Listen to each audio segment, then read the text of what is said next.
You chair right from the start? Yeah. Oh, okay. Well, then take it away, Danielle. Okay. Good evening. It's 6 p.m. right now, and I'd like to call the public board meeting to order. First of all, I'd like to acknowledge that we are privileged to meet on the unceded and ancestral territories of the Squamish and St'át'imc Nations. The first business of the agenda is approval of the amended agenda. So is anybody prepared to make that motion? That the amended agenda of this meeting be approved. Any seconders? Second, Turpin. Thank you, Lisa. Any opposed? And that's carried. Next, we have a set of minutes for approval. Is anybody prepared to make that motion? Sure. That the minutes of the board meeting held on November 9th or November 13th, 2024 be adopted. Thank you. I can second that. Thank you, Rebecca. Any opposed? Okay, that's carried. And we have another set of minutes for approval. Is anybody prepared to make that motion? That the summary minutes of the in-camera board meeting held on November 13th, 2024 be adopted. Thank you. Lisa, any seconders? Yeah, I can second that. Thank you, Rebecca. Any opposed? No, okay, that's carried. Okay, so we can move right along to elections. Excuse me. So tonight we have 4 elections that are going to occur.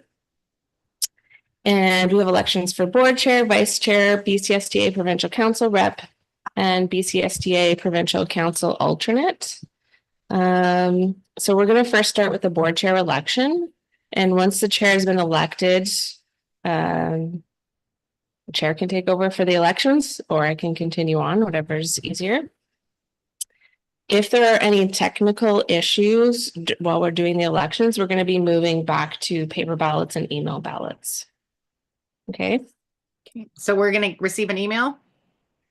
Yeah, so we're trying a new platform, this election, and it's called Election Buddy.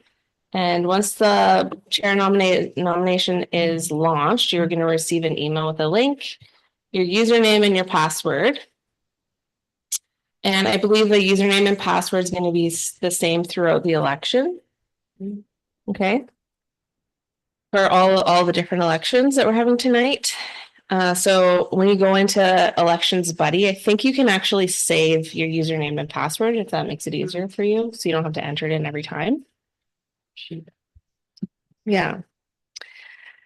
Once I make a call for nominations, all 7 trustee names are going to appear in the drop-down menu, and then you'll just select the trustee you want to nominate. And I will call for nominations 3 times. And just know that your responses are going to be anonymous. And tonight, Elena Meden is going to be our scrutineer for this evening. So she's going to be just behind me here with Archie. And I will read out the nominees and ask once the nominations are complete, we'll read out the nominees and see if they would like to accept it. And so on. So does anybody have any questions before we get started? Oh, all good. Okay, we'll get started then. So you should receive an email in the next minute or 2. If you do not see it in your inbox, please check your junk folder. And just also please let me know if you're having any technology issues. And we'll be starting the nominations right away. Elections Buddy. Yeah.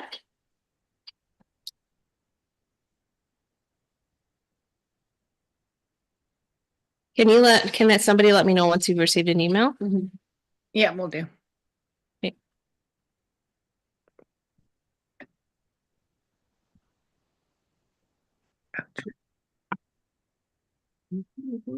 Yeah. Oh, there it is. Okay, thank you. Okay, so I'm going to make the first call for nominations now.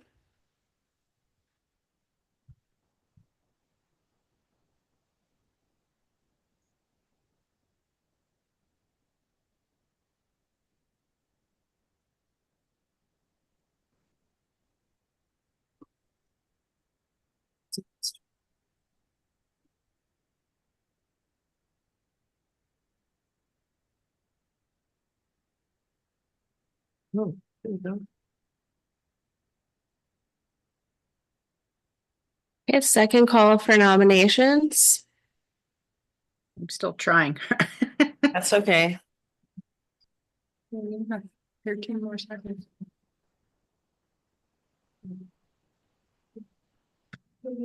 You're there. It worked. Thank you. Yeah, thank you. Thank you. Is anyone having technology issues? Is everyone good? Still checking. Okay, so that's the final and last call for nominations. And we'll close the nominations now. We'll see. Just gonna come. Check the votes.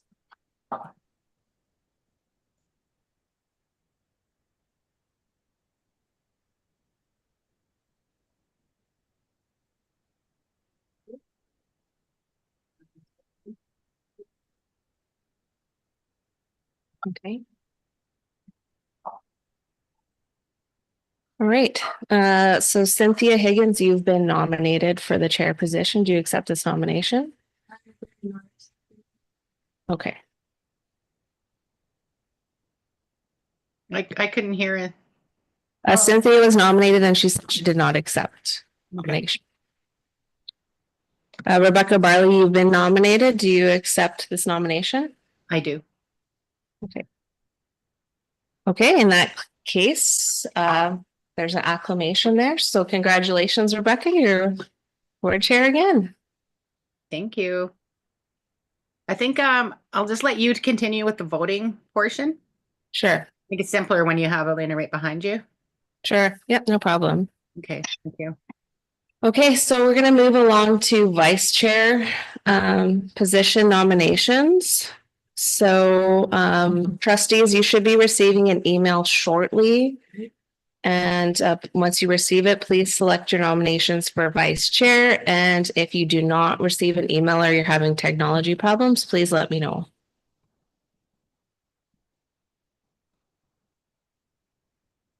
And can someone let me know when they receive your first email?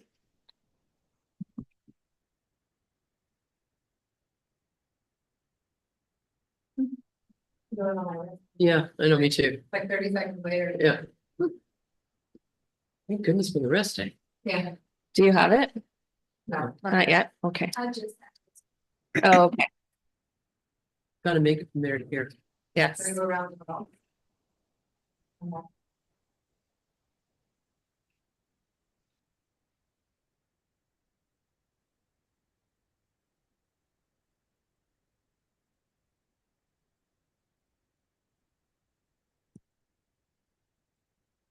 Quite the lag, isn't there?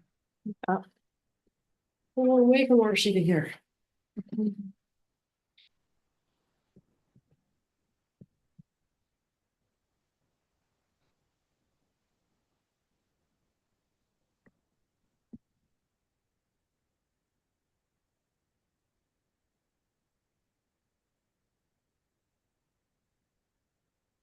Yeah. Watched kettle never boils. Here it is. There it is. Okay. Great. Okay. You're Mine was on there. Let's check your junk. not in good favor. Fair enough. Okay, I'm making the first call for nominations. Still signing them. Okay. Oh, that didn't work.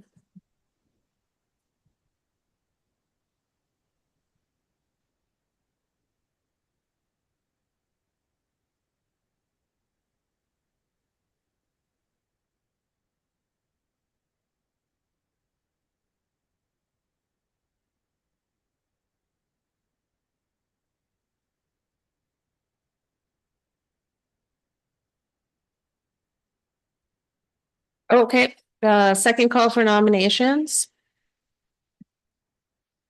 And there it looks like we have everyone's vote, so I'm going to call final call for nominations.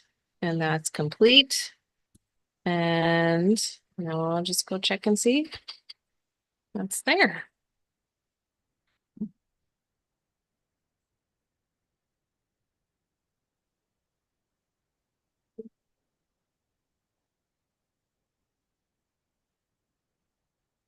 Okay. April Lowe, you have been nominated for vice chair position. Do you accept this nomination? No? Okay. April has not accepted the nomination. Cynthia Higgins, you've been nominated. Do you accept this nomination? Okay, so Cynthia, you are vice chair by acclamation. Congratulations. There we go. Yay.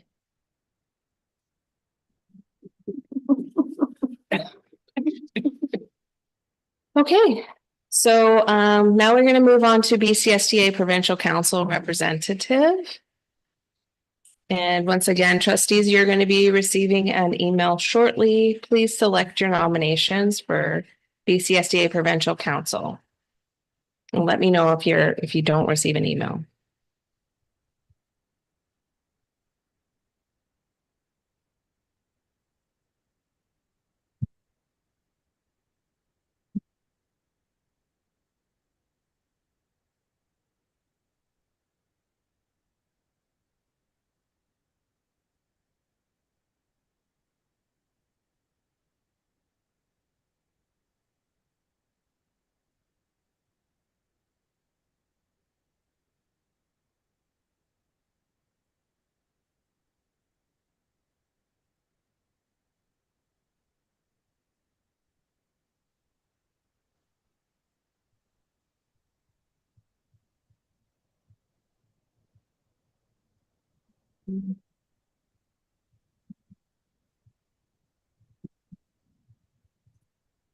It's in.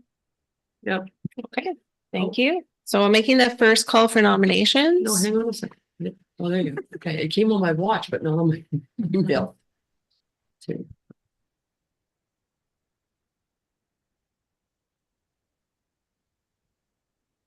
Calling for second call for nominations. Still logging in.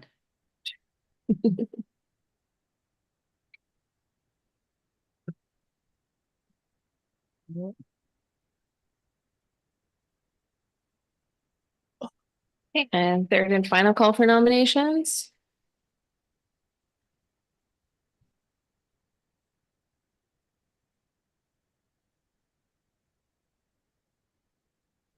Okay, all the nominations are in, so we'll see what it is.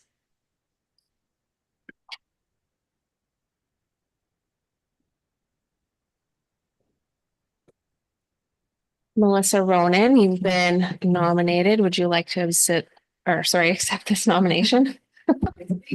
Okay. Lisa Turpin, you've also been nominated. Would you like to accept this nomination?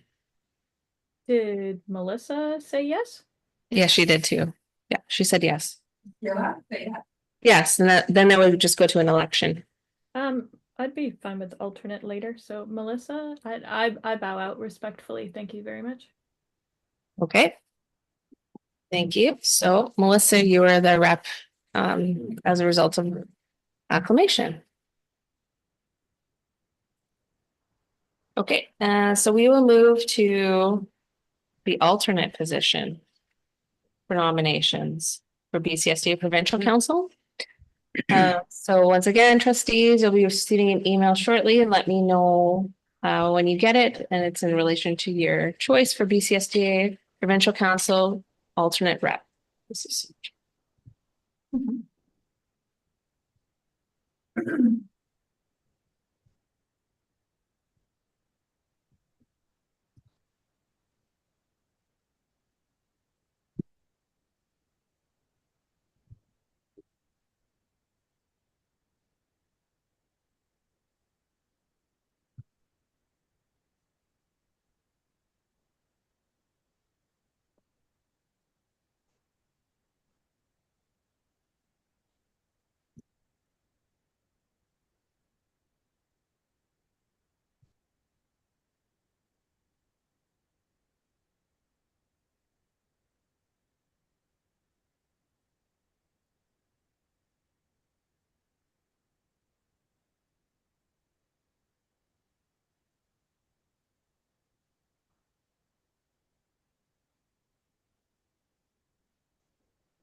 It's in.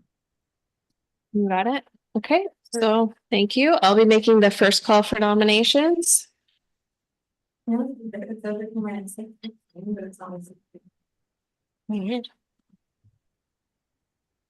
should have just made this one. I'll sort it out to keep doing it. Okay. Okay, second call for nominations.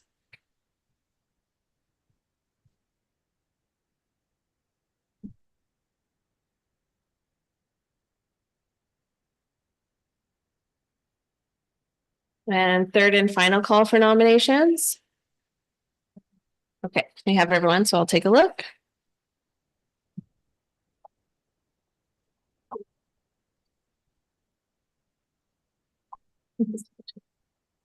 Okay. Lisa Turpin, you've been nominated as alternate BCSTA Provincial Council Rep. Do you accept this nomination? I do. Okay. And Cynthia Higgins, you've also been nominated for alternate. Thank you. I'll not accept that nomination. Okay. All right, Lisa, you are the alternate as a result of the acclamation. So congratulations. Thanks, Melissa. I know you'll do it all. Yeah, she will. Okay, that's it for elections. Thank you, everybody. Congratulations.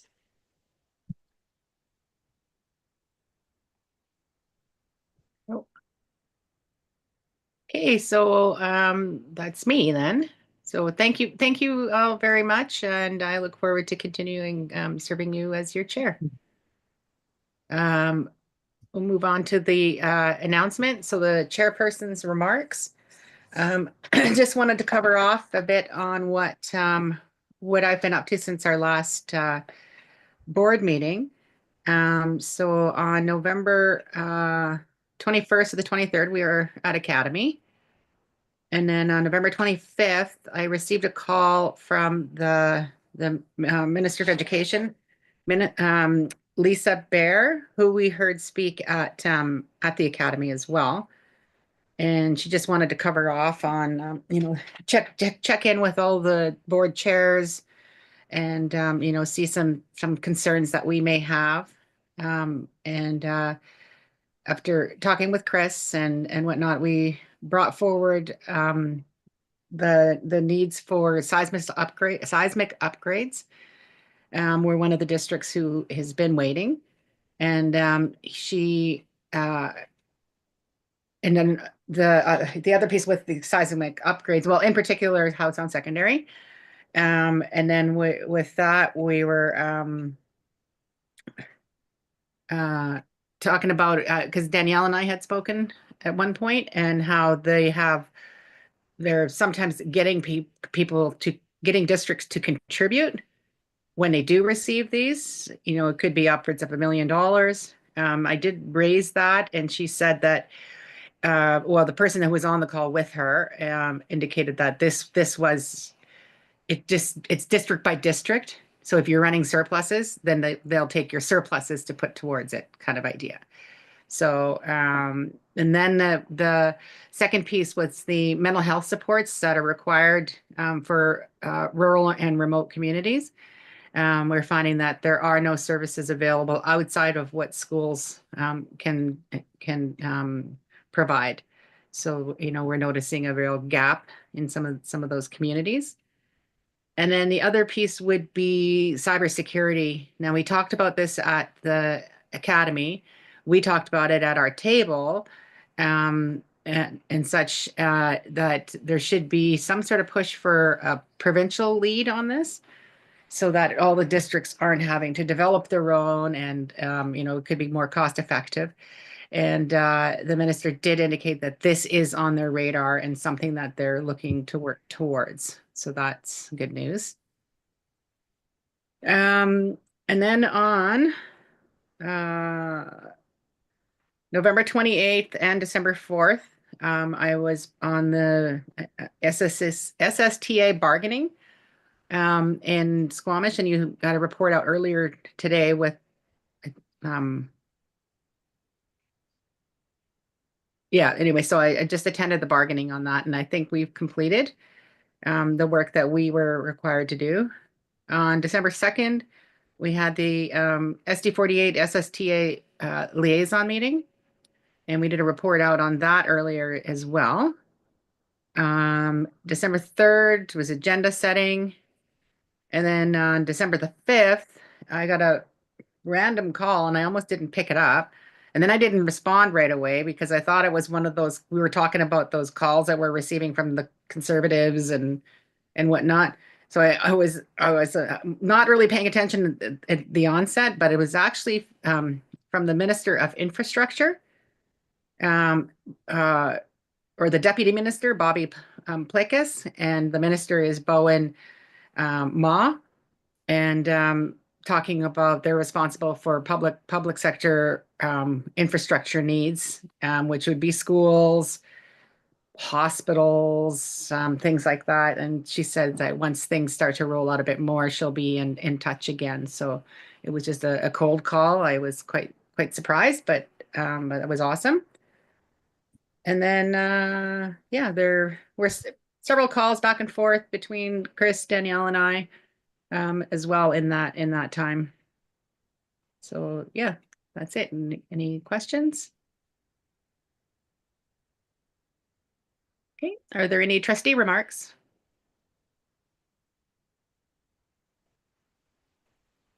Cynthia? I just like to say thank you to the 4 schools I was able to go and visit between now and our last board meeting.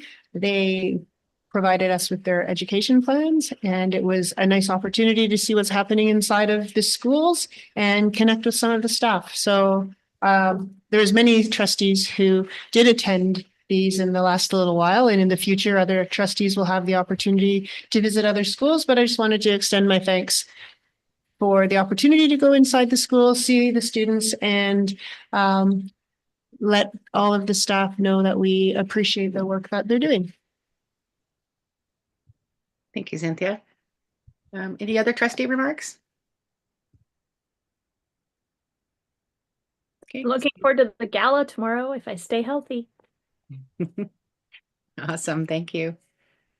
So seeing and hearing none, and we'll move on to the superintendent's remarks. All right, thank you very much.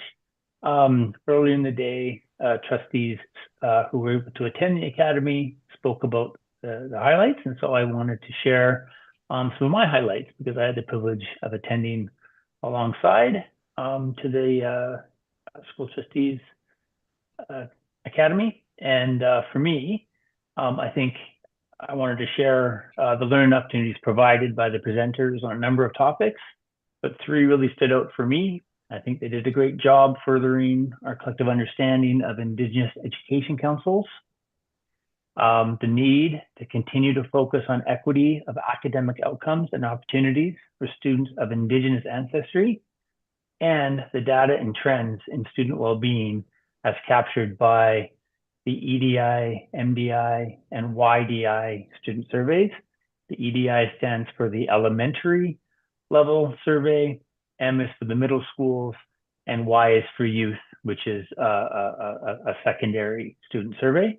And lastly, and you mentioned your conversation with Lisa Bear, I was very pleased that at the BCSTA Academy, in the address by Lisa Bear, who is our new Minister of Education and Childcare, she reiterated the ministry's continue to focus on safe, caring, and inclusive schools.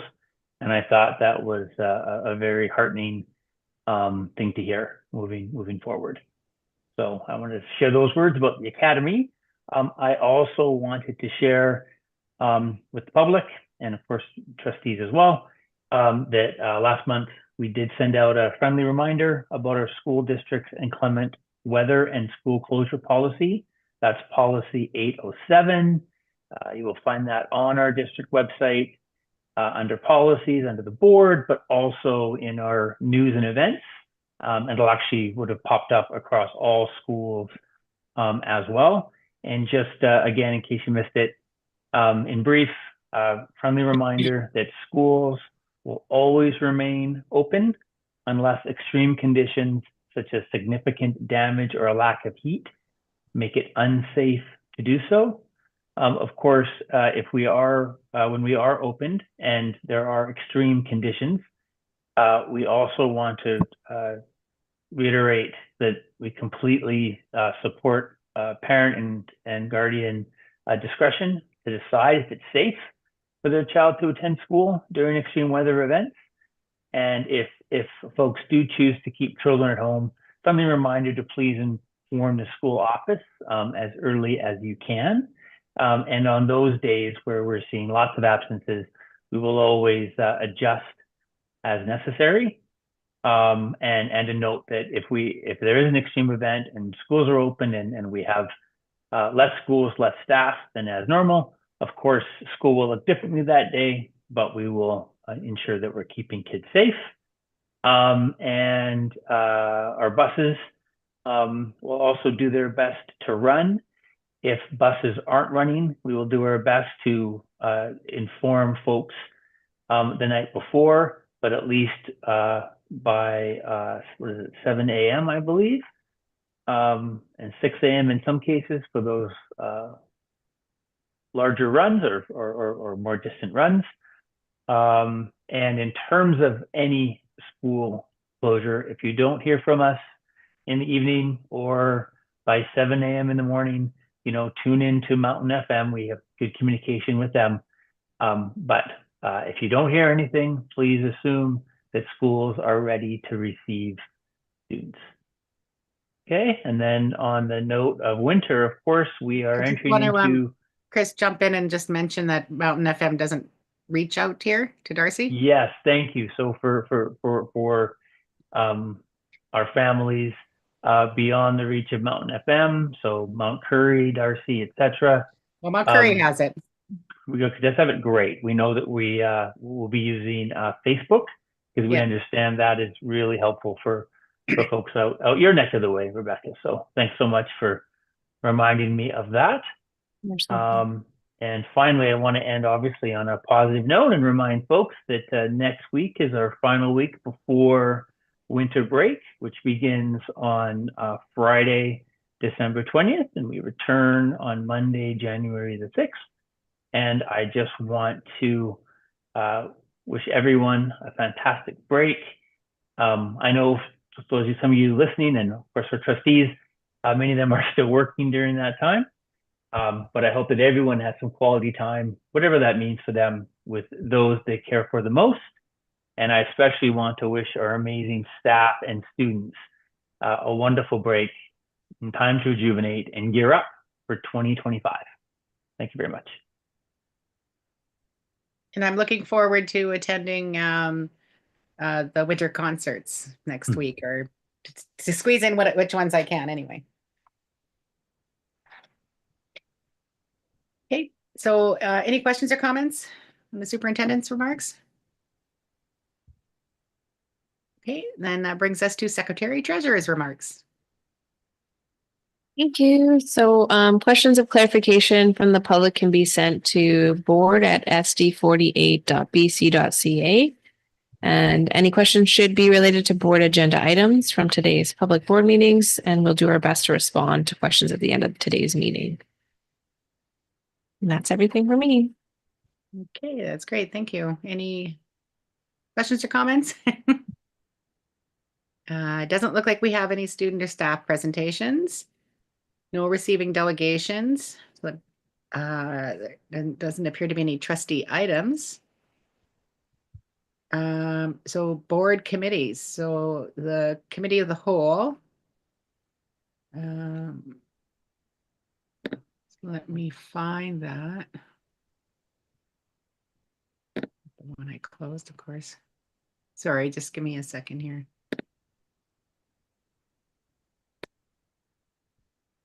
The committee of the whole met earlier today, and we covered off. Just give me.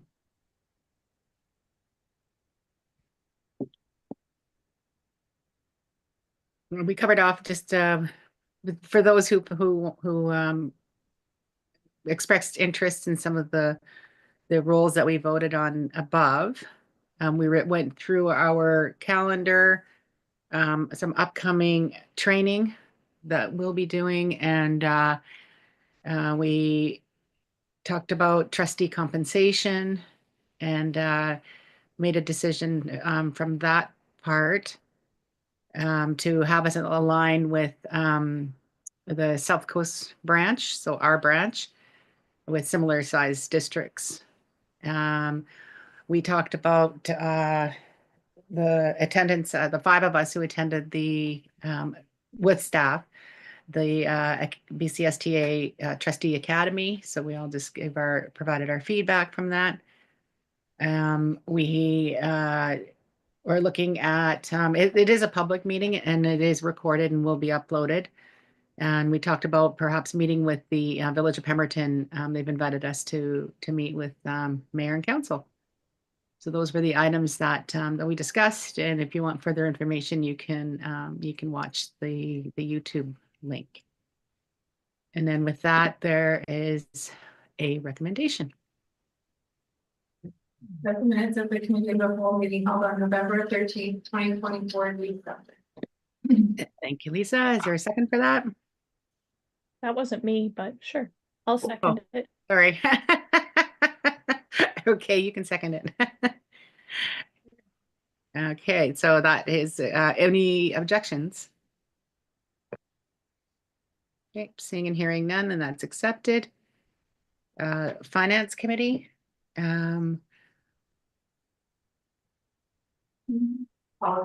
We Nope. didn't meet today. Did Oh. we? Not, Policy. you skipped over policy. Oh, I did so sorry. There you go. You're okay. Policy met earlier today, and we will have some motions that are coming out of the conversation. We will be bringing forward four policies. And again, if you wish to hear the discussion that went behind it, you can do so on it was recorded and will be posted on the website. And then with that, there is a recommendation. That the minutes of the policy committee meeting held on November 13th, 2024 be adopted. Thanks, Melissa. Is there a second for that? Sure. Turpin. Thanks, Lisa. Any objections? Okay, seeing and hearing none, that's accepted. So that brings us to Finance Committee again. We did not meet today, but there is a recommendation for you. That the minutes of the finance committee meeting held on November 13th, 2024. Thanks, Mel- Seconded. Thanks, Lisa. Any objections? Seeing and hearing none, that's accepted. So that brings us to Indigenous Education Council. And I think our Director of Instruction, Colleen Hanna, will be reporting out. Has she joined us? Okay. No, we're just trying to get a hold of her right now. I saw her earlier. She's good. She was, yeah, but she has to go to a class. She was going to pop out of her class Oh, to report out on. Should we just move on to the PR and then she can report out when she joins us? Yeah. Okay. So the Public Relations, Community Engagement and Communications Committee. We have Celeste and Rachel. We haven't met since the last time that we reported out, Rebecca. Okay, well, thank you. So that brings us to our general section. We do not have any business arising. But we do have some information items. So a budget update, and we have Danielle. Okay, so and I wanted to give you 2 updates tonight. One was based on how the budget survey went so far this year, and secondly, just an update on the amended budget. So first, in regards to the budget survey update, we ended up closing off with 332 responses. So that was in comparison to last year, we had 223 responses. So we're up by 109 from last year, which is super good. And I think it's just the timing of the year because before we were doing it right before Christmas and it was just busy. And we were also able to get 59 student responses, which is so good. Yeah. So we're super happy about that. So stay tuned. We're going to be over the next month or so reviewing the feedback and sending some feedback to partner groups in the new year. Yeah. Okay, and then I'll just move on to the amended budget. So I just wanted to update the board on this. I had a ministry call last week with all the other school districts and their secretary treasurers. So every December, right before the school holiday break, the ministry normally posts our operating grants or updated ones based on our enrollment changes from the fall. And then from that date, we have 60 days to do our budget bylaw.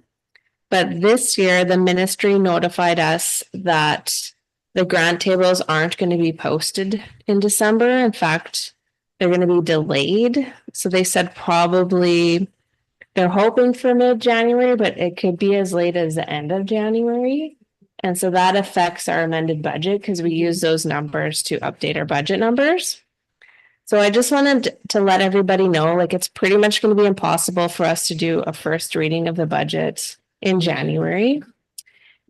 And hopefully we are able to do all three readings in February, by the February board meeting. But if worse comes to worse, we might have to do a special budget board meeting, depending on how late we get it and all of that stuff. So I will try to keep you posted if I hear anything by the next board meeting. If we've received the grant tables, I'll have a better idea for you. But I just wanted to let you know, and the ministry did tell us that this was a result of a process change on their side. So it sounded like it was a developing thing, like they hadn't even notified the minister or their deputy minister or anything at that time. So yeah. So I just wanted to let everybody know that hopefully everything will be in February. Has the mail strike impacted the district at all? Or much? Yes, it has, because we've had to move most of our checks to EFT.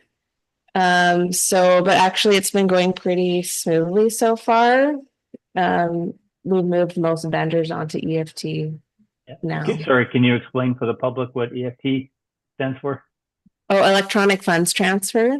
Yeah, so that's a payment method where instead of paying by check, it just goes directly into a vendor's bank account where we process the payments.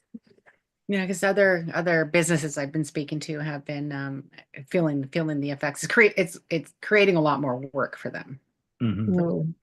Especially for their accounting departments. I was just kind of curious about that. Yep. Okay. Cynthia, is that your hand? Yeah, I'm just curious, do you think that there's like a refunding? Like they're changing the structure of how they're going to allocate funding? Yeah, that's a really good question because some secretary treasurers were worried about that, if there was going to be a change in the per student funding, but they said not as far as they're aware. So they didn't say no, but it sounds like probably not. Like, I don't think they would switch things in the middle. And I don't think it has anything to do with politics or anything like that. It could be they switch systems or who knows, it could be anything. So I'm not too worried because that would be a pretty big uproar if they did that in the middle of a year. Yeah.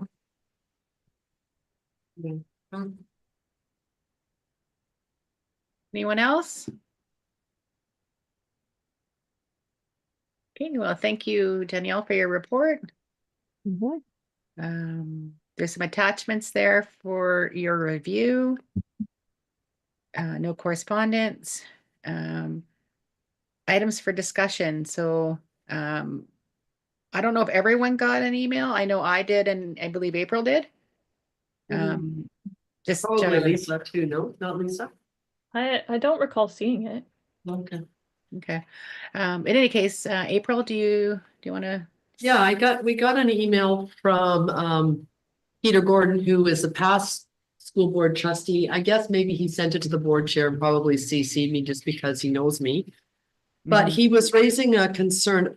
I mean, I have the letter. I just try to grab it quickly. He read an article in the Vancouver Sun where what the heck is going on at Vancouver School Board, that there must have been something that went on in the Vancouver. I didn't read the article, but something must have happened where there was no defibrillator, and so an incident occurred. So he's asking. Because it said that the title on it was I watched my friend die. So there was no access to a defibrillator. Right. Yeah. So anyway, the long and short of it is the purpose of this email is to quietly check in with SD48 to see if you have these defibrillators installed in all of our schools. And if not, that you quickly pull some contingency funds and instruct staff to purchase them with dispatch. He is positive that 48 is ahead of the game, but just wanted to know. And I haven't answered him because, to be honest, oh yeah, the article's attached at the bottom. I haven't answered him because honestly, I don't know. And I would assume that if they were in all the schools, they should also be in the school board. Or maybe the bus garage or all of our buildings. But at this moment, I don't know the answer to that. And I don't know, did you answer him, Rebecca? Because I have not. No, because I didn't know either. And I think Okay. maybe Chris may have some information for Yeah. us. I do. I guess I would just say maybe not so quietly now.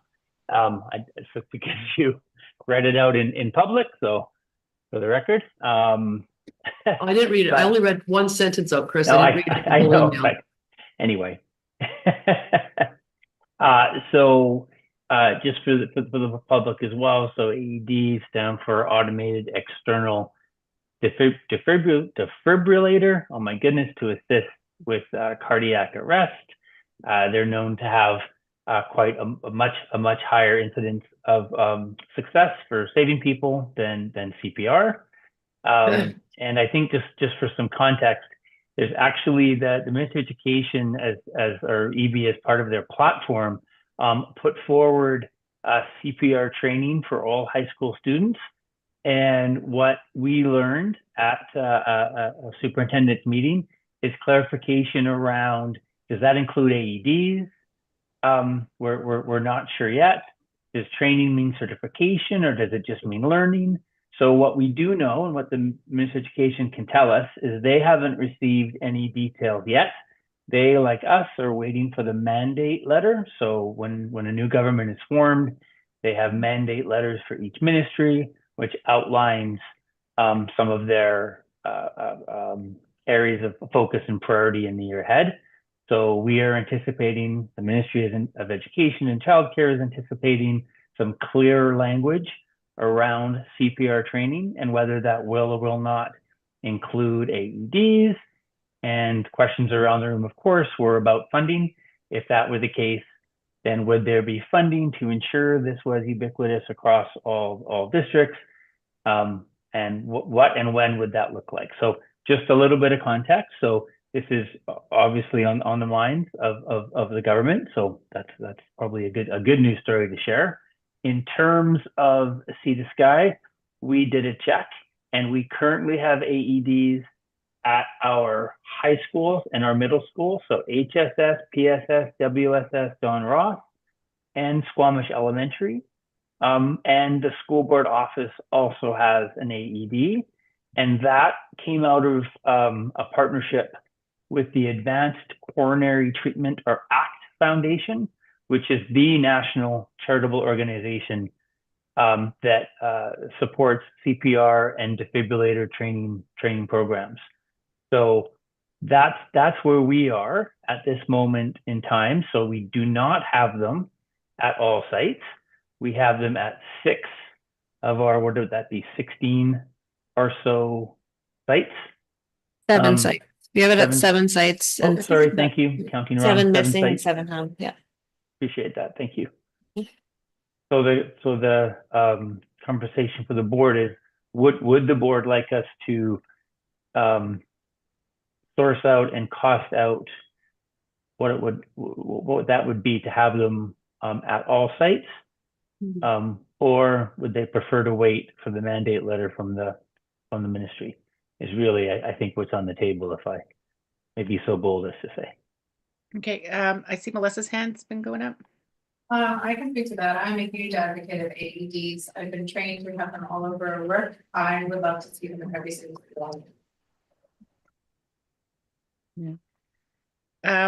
I think, in my opinion, it would be useful to know what this would cost us, including our bus garages, to put them in. And I don't know that we need to wait to be mandated to do so. And I don't know if you need a motion to look into this, or you'll just bring it back to us at a future date. Yeah, I don't believe I need a motion. I assume this is where we'd be going, so we're happy to do the work and bring the costing forward and go from there. Absolutely. I'm pretty sure there's grants for this too. Pardon me? I'm pretty sure there's grants for this. Grants. Oh, thank you. Yeah. Yes, 100% there are. Wow. So that would be great to explore that as well. April? Just wondering if the 7 that we currently have, do they have an expiration date, or do they need maintenance, or they? Yep. We've looked, Yes. yeah, we had Okay. that checked out, and so they do require batteries every, Yeah, I can't remember how many years. So Ian has done that work, and I think it was PS. I don't want to say the school because I'm gonna be wrong, but I know we did need a replacement battery for one of them. So it was a very timely question, and we're going to ensure that we put it on our regular maintenance schedule, because Good. they're no use if they're not No. working. Mhm. So appreciate it being brought forward for sure. Okay. Anyone else? Okay, well, I would look forward to a report in the near future. Absolutely. Thank you, Chris. In April. Maybe we can talk after at some point about a response. yeah. Definitely. So that brings us to the policy motions that I mentioned earlier. So we got Chris and Paul are on the policy 103, sexual orientation and gender identity. If you want to speak to it. Sure. So it was time, as part of the cycle, to review SOGI policy 103, and I appreciate the conversation support from the board to maintain the policy with some housekeeping changes. One of the items that came forward, which you'll see, was to ensure there was clearer language around what folks can do if they have some concerns about the policy not being followed. So we took the same sort of language that we have for some of our newer policies, like anti-racism. So folks will see the revision on the bottom there, which is referring to, has the heading that I think speaks for itself, and then points to the supporting policies to address concerns. Okay, thank you. There's a recommendation there if anyone is prepared to make it. That the Board of Education approve amended policy 103, sexual orientation and gender identity, in brackets SOGI, as presented. Second, Turpin. Thank you, Cynthia. Thank you, Lisa. Are there any objections? Okay, seeing and hearing none, that brings us to policy 210, trustee remuneration. Danielle?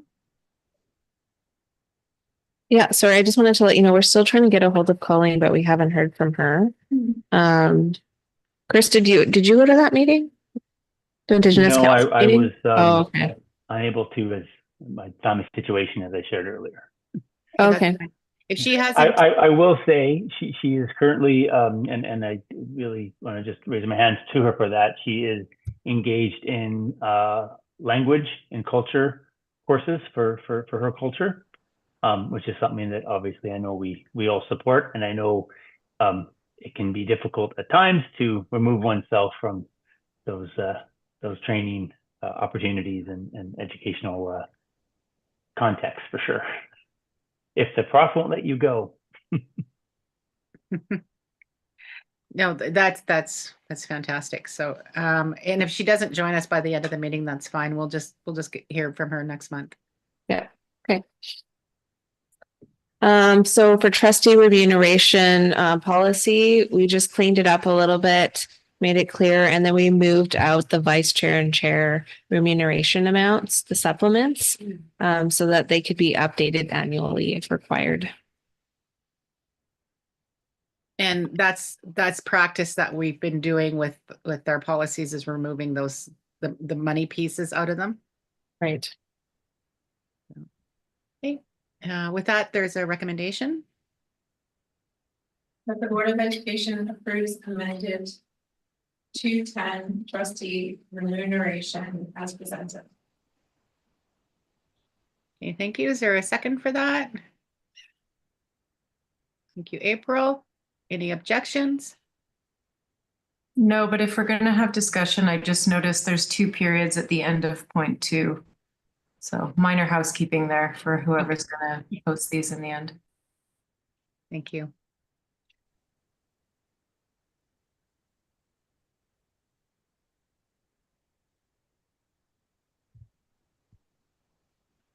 Okay, any objections?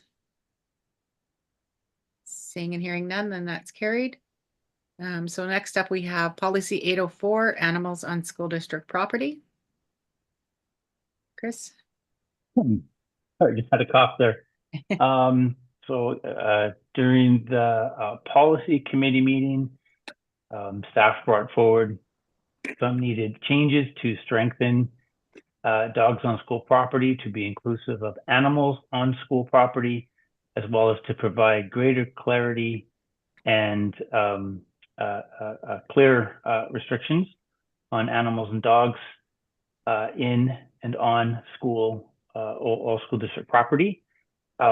We didn't finish the discussion, and of course, the policy committee is the whole board, and when that happens, we can bring the conversation to the public meeting for further debate. I provided the board with a amended copy, taking into consideration the feedback that was given. I do want to point out that we still need to determine under number 3, the dogs on school district property, whether we are either going to allow dogs on school property with provisions as stated in 3.2, or except for those exemptions for service and guide dogs. The board would like to have a blanket no dogs inside district property any hour of the day or outside of the district property between 8 and 5 p.m. Thank you to Celeste for that wording. So I would ask the board to discuss that. It's either going to be that there's dogs allowed after school hours if there's permission from a principal and any health and safety concerns have been addressed, or we're going to remove that and just have a blanket no dogs except as the exemptions apply. And then lastly, maybe the last bit, I'll add that we made the change to compliance with municipal bylaws. So thank you for that feedback. To be clearer, that while municipal and Squamish-Leewat Regional District bylaws do not apply to public school property, the board nonetheless supports and endorses these bylaws as we listed. We also gave further clarification when we're talking about under 2, under control, that if they're leashed or tethered, they have to be at a length no greater than 2 meters. I did some research when I had a break, and that seems to be the common length, 6 feet, which again, we're in Canada, so I put 2 meters. But really, I think the discussion for the board is about whether to allow dogs in the ways described under 3. So I will leave it to the board. Thanks for that, Chris. April, you had your hand up. Yeah, I just wanted to thank Chris for adding 3.2. I mean, it's consistent with many of the other policies that we have as a board where we honor the individuality of the situation and of the school principal.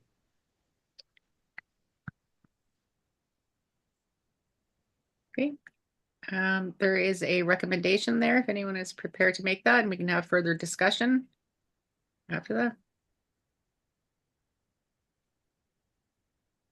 That the Board of Education approves amended policy 804 animals on school district property as presented. Thanks, Melissa. Is there a second for that? Thank you, April. Any discussion? Can you see our hands, Rebecca? Yeah. Okay. Did somebody's hand up? Yeah, all 3 of us. Oh, I didn't see any of the hands. Rachel and Celeste are all hands up. Oh, no, it's the top of the screen is cut off. Yeah, the screen is cut. Yeah, I can't see the very top of your screens for any of you guys. So, Lisa, you're my first person I see, so.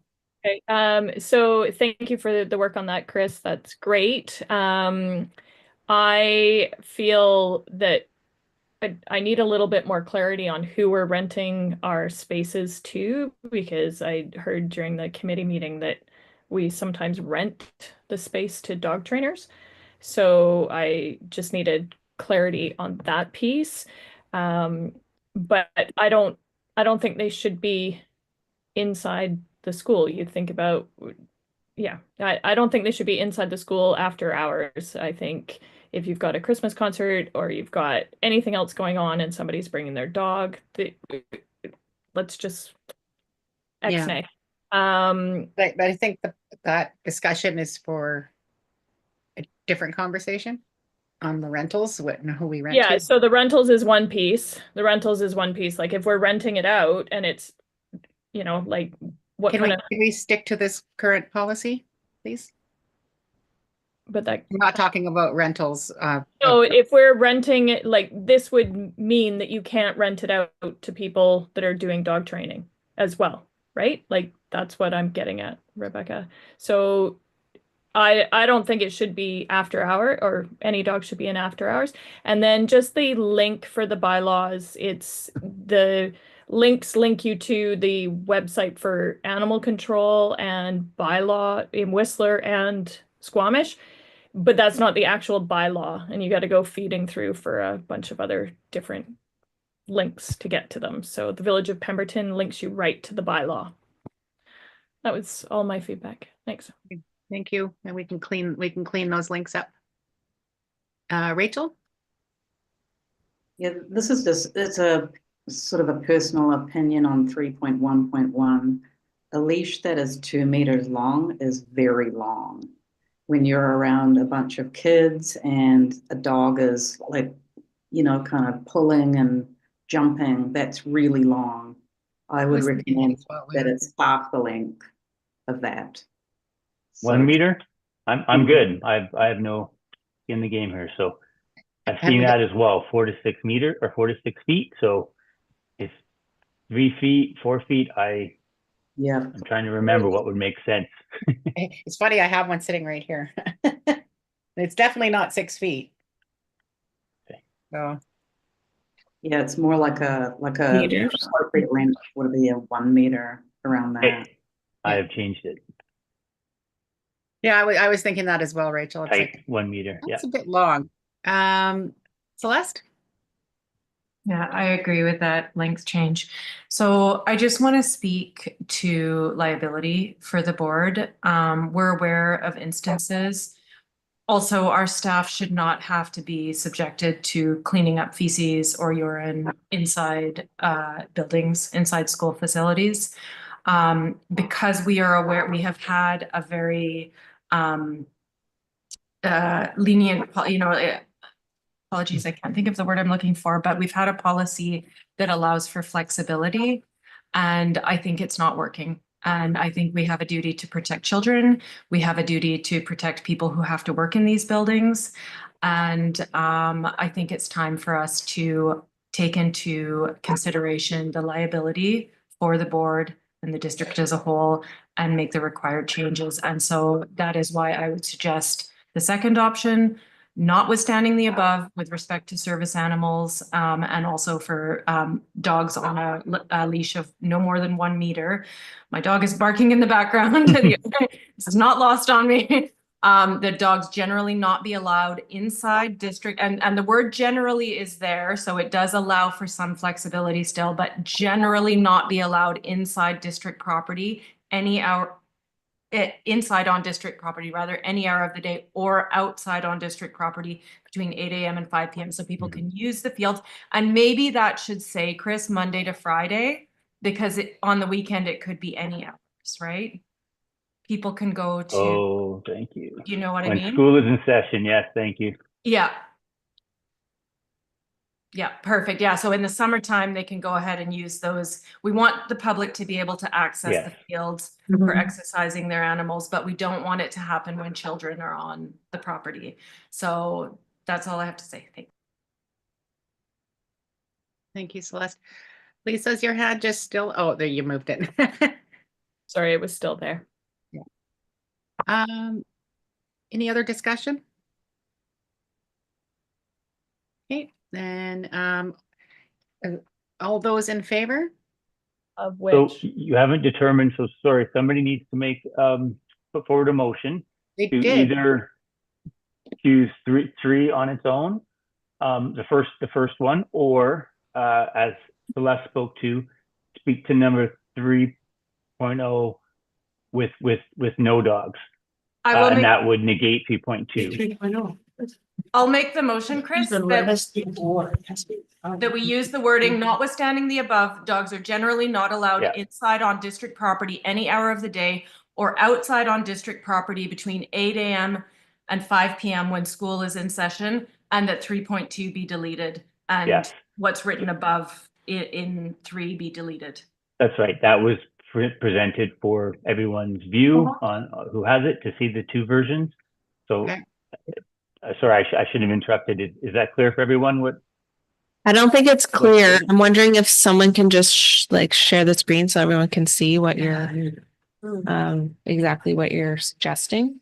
Oh, if you click Sure. on the link to the policy, you Yeah. can see it. It's It's right in the It's link right there. she emailed. No, I can see that, but I don't think anybody really knows what exactly you're amending to. Like, I don't know if you have wording.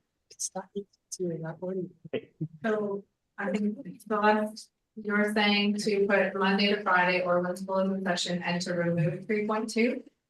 Yeah. So in the policy, Chris has I two. can share this. Yeah, if you want to share your screen, Chris, Yeah, and I then think you that can might be highlight it. So easier. I can see you editing it, so I'm not I sure know. if others Thank can't you, see but it, others but can't, I guess. I can so. see when you were highlighting it and making the edits, it's just right there. We don't see that. I have 8 million things open. So let me make sure I find the right one. I promise I'm not playing, backgammon. Okay, can folks Can you see zoom the in? screen Sorry, now? Chris. And then zoom Can you in. zoom in a bit?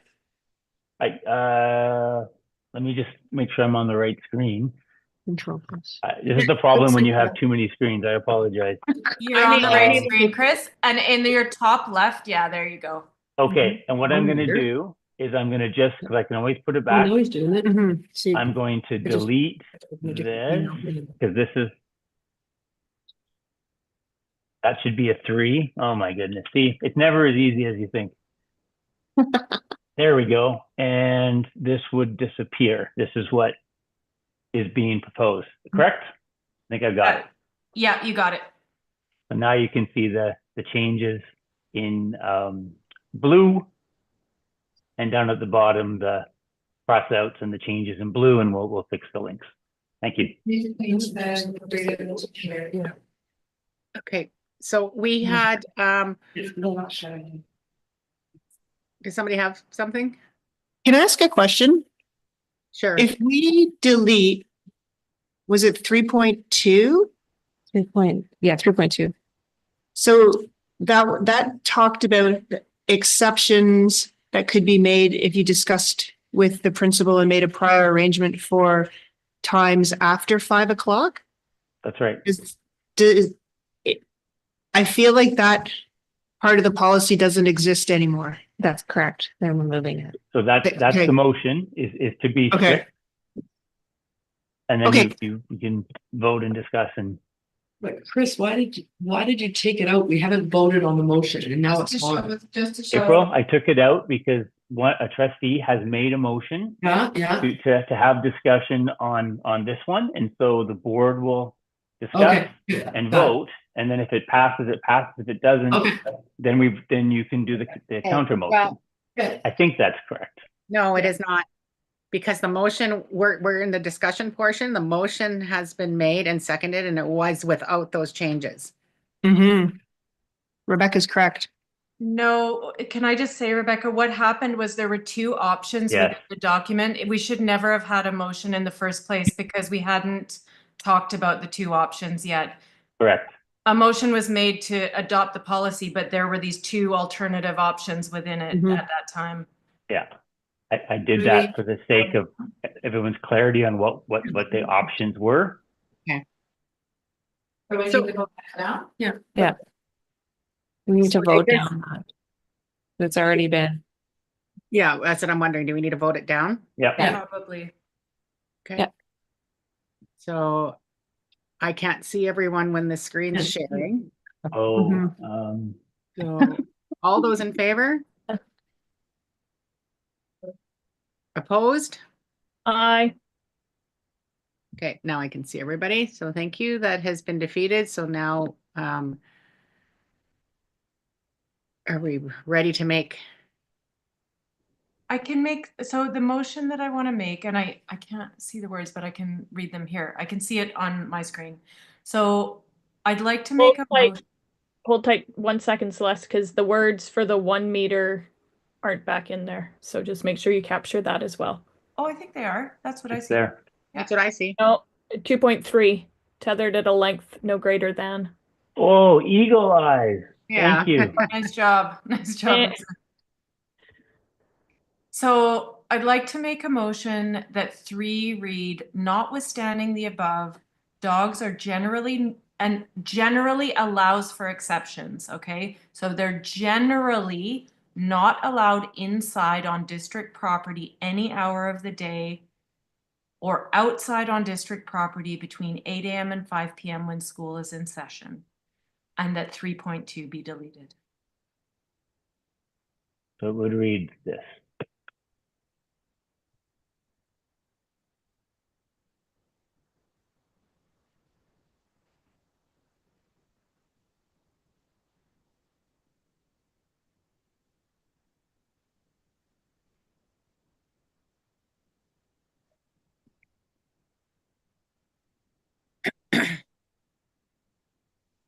So you just need to add a 3 there, Chris, sorry. To the notwithstanding bit. Oh gosh. Yeah, it's okay. You're doing great. This is a challenging thing.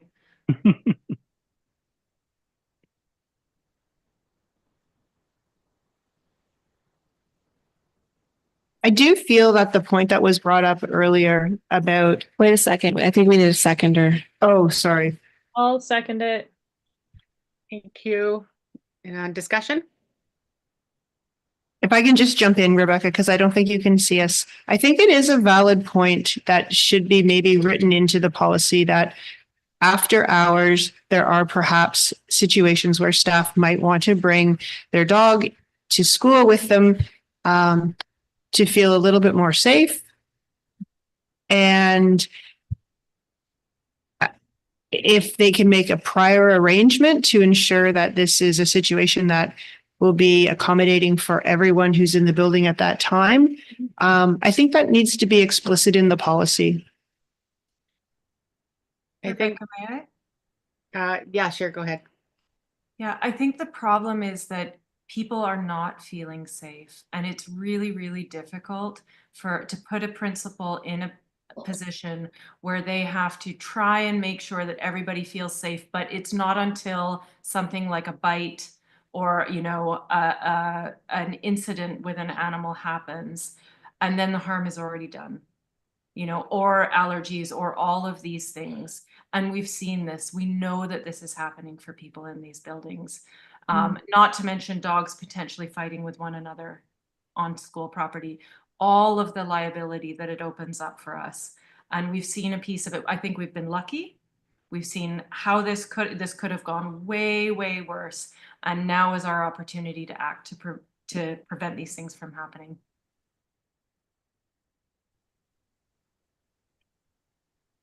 Yeah, and I think the generally not allowed might give a little bit of latitude to the principal. But I think the intention was, when we had earlier discussion, was that, where do you draw the line? There's custodians working in the building. And where do you draw the line for if everyone can bring a dog? If they're working, like, how do you say there's 10 teachers working in the school after 5, and we could potentially have 10 dogs there. Yeah.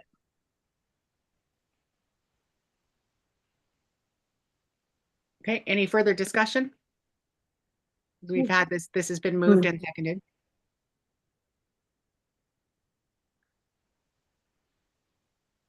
Okay, all those in favor? Can you see? No, you can't. Let's see. I could see a couple. I see Sorry, I can make this, there we go. Melissa, April. Well, April's hand isn't up. Melissa, Cynthia. Wrong way. Okay, there we There we go. go. The last Lisa, Rachel, have their hands Rachel, up. Melissa, and Sophia had her Cynthia. hand up too, right? Of the change? I'm still thinking. Okay. Okay, so Those opposed? We got April Oh. opposed. Abstention? Cynthia, I think I was actually for opposed. here, okay, opposed, so we have 5 for and 2 against, so it's carried. Thank you for that. Thank you, trustees. So that brings us to trustee compensation. I think Colleen has joined us, and I know she's in her Oh, yes, I did see her course, so there. she could, yeah. Hi, Colleen. Then I saw her there and then I forgot again. So Am Colleen, I still sharing? we're ready for you. Okay. where? No, I'm telling you about dog agenda now. Is she gone Oh, again? Oh, there she is. Hi, Colleen, we're ready for you. we'll catch it after friendly amendment. You're muted. That's great. You guys were having such a great discussion, but I hadn't eaten dinner yet, so I was just serving myself up dinner and unplugged my headphones. Good for you. So great. So the Indigenous Education Council, just a quick report on that. And so we met November 26th. I met with all of the different nations to coordinate who they wanted as their representatives as according to Bill 40. And so what was basically identified were folks from the nation based on their position, not by name. So I'll explain that. So it wasn't this person who was on Banding Council and this person who was a staff member. What they did is they said, this person who holds this portfolio will be the person. And then they decided how that was brought about through their nation. They, whether it went to their executive director, whether it went to their chief, they figured that part out by nation. I didn't influence that part in any way, shape, or form. I made sure that they had a process to do that part. So November 26th, we met. All the nations were represented by at least one person. There was an emergency in one nation, and the backup that they had was unable to make it. We talked about the terms of reference because that is where they are supposed to be figuring out what the IEC, what will look like, and how they want to move forward, and who, if they would like to have additional members who are non-voting members be part of the Indigenous Education Council. And really the discussion revolved around an emphasis on making sure everyone's needs are being met, and how do we make sure that we have all the voices of their communities being heard. And what it came down to was that the group wanted more time to review the new terms of reference, whether or not the old terms of reference has any relationality with the new terms of reference. They also wanted a copy of the enhancement agreement, and they also wanted a copy of the FESL and the How Are We Doing report, and wanted to reconvene in January. So with all of that, they are wanting to meet January. They haven't determined the date, and they want to meet in person. It'll be at the SLCC, and all that information it gives them enough time to go through all that information, and they'd like to make an informed new terms of reference. The question did come up because I did ask them. I said, is it okay if Sarah Hamalainen and myself continue to be the secretariat, because they don't have a council of which to appoint a secretariat. I said, in the time where it takes to create the terms of reference. They agreed. So Sarah and I will continue to be the secretariat, where we're organizing the meeting and making sure that all the information that they need, they already have it, and help facilitate that part. There was also a little bit of discussion, because there is a budget that's attached to the dollars, or to the committee, that it was brought to light that some of the IEC members that have been identified by their community actually take an unpaid leave from their work in order to be at the meeting. So there was some discussion around that will be one of the terms of the term of reference around honorarium for people to attend, and that it would be retroactive because this person already took a leave for the one day, and they can't necessarily take off part of a day if we're meeting in person, because it would take them, they have to travel there, and it really isn't worth them going into work.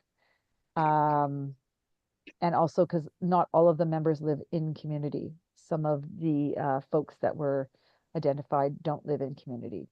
And that's basically all we discussed, was really how do we get at the terms of reference. And there was a lot of brainstorming and thinking about what it could be and what they'd like it to be.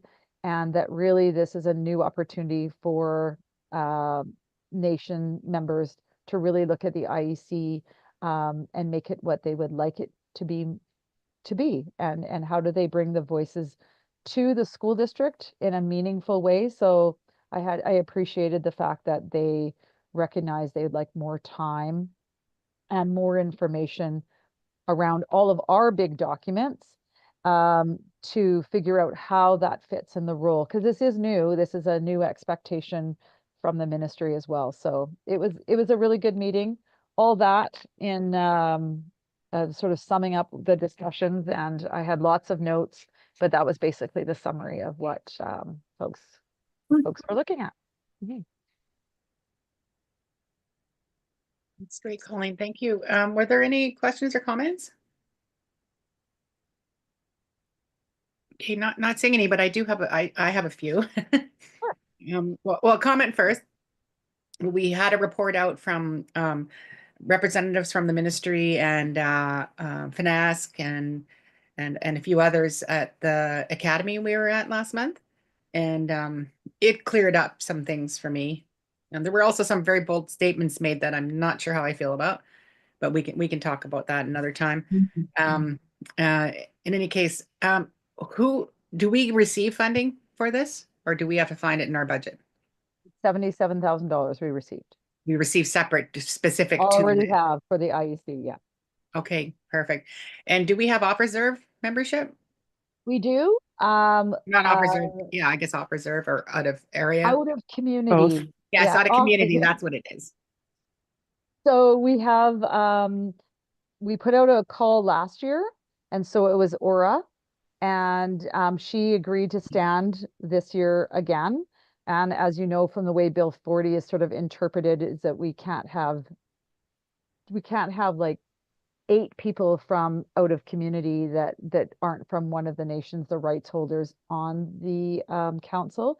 So we have one, and it's Aura at this time. So should they agree in the terms of reference that, hey, we want more representatives, or we want these different people there, that's what we're waiting for, is what will the final construction look like based on how the nations want it built. Because they were talking about bringing in elders and students and other community members and parents, and very wholesome. And so I said, well, we also have to think of when we do this and what will that look like, and is that maybe subcommittees you might want to use that. So I was trying to guide, but without restricting what they were coming, so the conclusions they were coming to.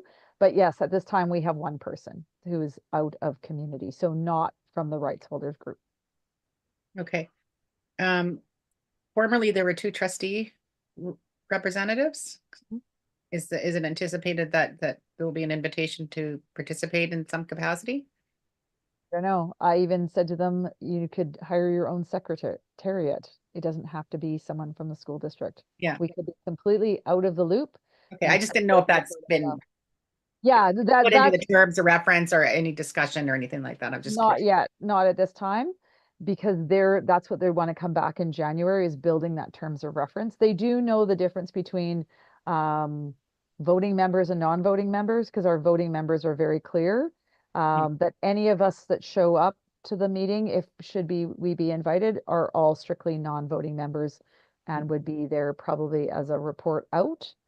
And that would be up to them who they want to invite, when they want to invite people, and what that might look like. So I can't see them not having a trustee on the IEC, just for that conversation of like the council to trustees. I think that they may want to do that. Have But that they haven't linkage. written it. Yeah, they haven't written it up yet, so I don't know. Okay, I was just curious. Mm. That's it. That's all I have for you. Appreciate you taking time out of your class to come and meet with us. Not a problem. And wish you a great Christmas break, winter break. I get it Yeah, wrong we every did time. it. I know. It's hard. It's hard to change that construct of it being Christmas break. It was like our whole life that was Christmas break, but Yeah. the winter break. I do the same thing with the winter concerts. I have to correct myself every time.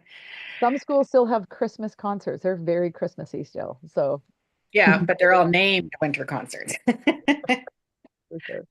Awesome. Thank you, everybody, and everyone have a safe and happy and healthy winter break. Thanks, Colleen. Thank Thanks, you. Lin Lim. Colleen. Okay, so that brings us to our action items. And we have trustee compensation is up, and Danielle. Did you want to speak to it briefly? I know we had a full conversation during. Yeah. Sure. So earlier today in the committee of the whole, the trustees decided on what they would like to do for trustee compensation. They were presented with a number of options. So there was 3 decisions made today. One was around how much a base pay for a trustee would be. The second would be how much a board chair supplement is paid. And the third would be the vice chair. And so the amounts that were discussed are displayed there, the decisions that were made earlier today. Brought forward to this meeting for a recommendation. I'd be prepared to make the recommendation, Rebecca. Okay. That the Board of Education amends SD 48 trustee compensation to a base pay of $17,764 in alignment with the South Coast Branch average effective January 1st, 2025. And I just want to pause there to say, does this motion need to say something about the mileage being billed separately, or would that just be a given? Yeah, you don't have to say anything about that. Then I won't. Okay, thank you, Celeste. Looking for a seconder? Thank you, Melissa. Any discussion? I think I just want to say for the public that that this is work that we're trying to complete, so it's streamlined. And in alignment with the South Coast Branch, which we are a part of. And this will also, we have an election coming up in under less than 2 years, so that it'll be useful for any new trustees to be able to see, and then hopefully attract other candidates as well. And Rebecca, just adding on to that, if I may, the discussion that we had about this earlier was recorded, so for anyone that wants to watch it, but also to have all trustees, given the fact that we have the ability to have meetings online and that we're not always traveling, the way that we were compensated previously accounted for travel time from our various areas of the district. And so this allows us to all be paid the same rate and then bill appropriately for mileage, so that it's an accurate representation of the travel being done, and to also ensure that those mileage rates are updated based on the cost of running a vehicle and purchasing fuel. And so I think it makes it more fair for trustees. Yeah, I agree. Any other discussion? Okay, then all those in favor? Okay, opposed? Abstention? Cynthia abstains. Okay, so that is carried. I wanted to make a correction to the next one as well. I realized when we had discussed this earlier, I did this in a way that was confusing. So I'd like to make the next motion just with an amendment. I'm going to read it, Archie, to make it more clear, just like the first one was written, so that the Board of Education amends the supplemental funding for the board chair to $4,567 in alignment with the South Coast Branch average effective January 1st, 2025.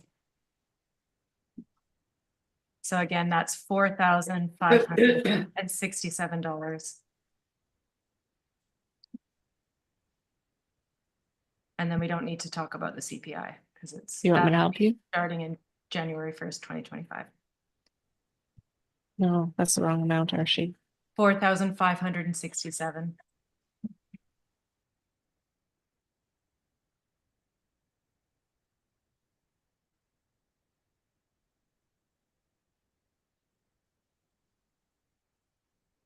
No, Close. 67. Close. 7. Change that one. 4 to 7. Yeah. There you go. I'm so sorry, Archie. Oh, no, thank you for that's super helpful. Thank you. Okay, so Celeste has made that motion. Anyone prepared to second it? Thank you, Melissa. Any further discussion? I think if I could just You go ahead. just to say that for the public that are watching, that amount is a very fair amount to compensate our board chair. It's a very weighty responsibility and it's quite time consuming. So I just like to thank Rebecca for putting in the time that it takes, and I'm glad to see this adjustment. Yeah, and I'll follow up on that, if I may, Rebecca, to say that it's probably for the amount of hours that are put into that role. I would even say that it could be more, but this is what we decided on in committee today. Okay. Any further discussion? Okay, all those in favor?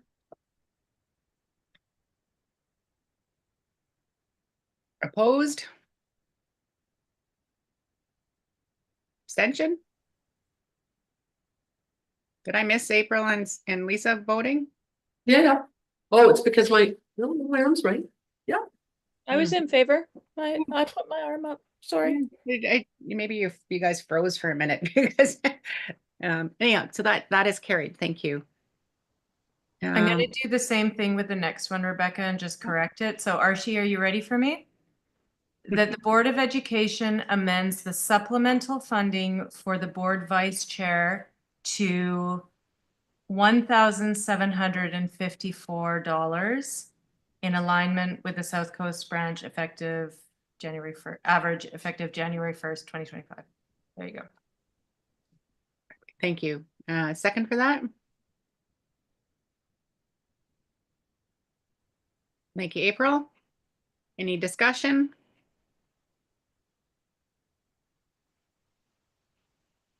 I think I just want to jump in and say that I'm very grateful for the assistance that I received from Cynthia, our current vice chair, and happy to work with you for another year.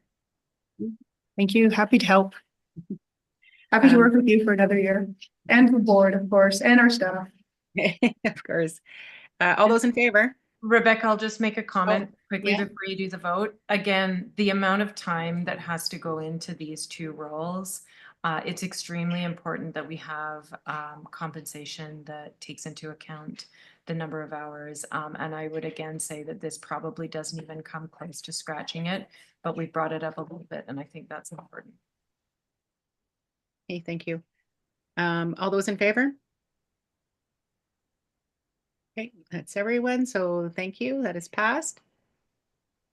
So that brings us, we don't have any cameras or items to be brought out of camera.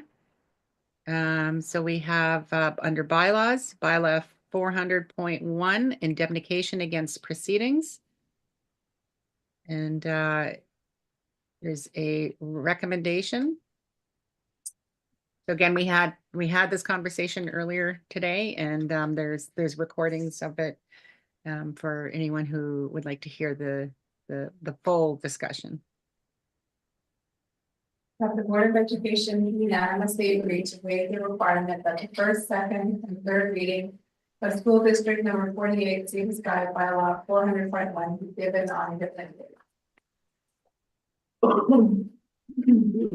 Thank you. A second for that? Turpin.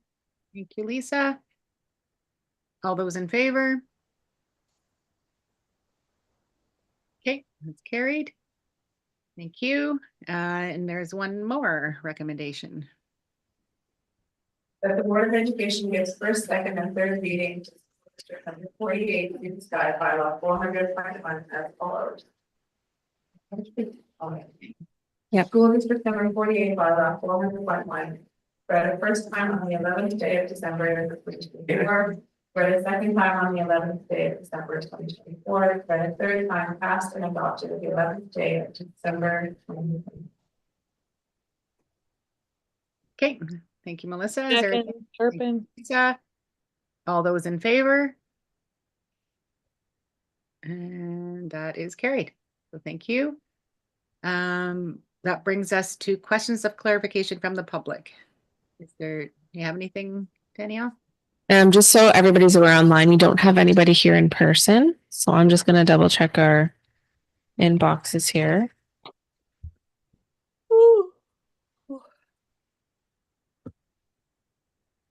Nothing so far. There's nothing there. Okay. Well, then I think we have completed the business of this agenda and we are now adjourned.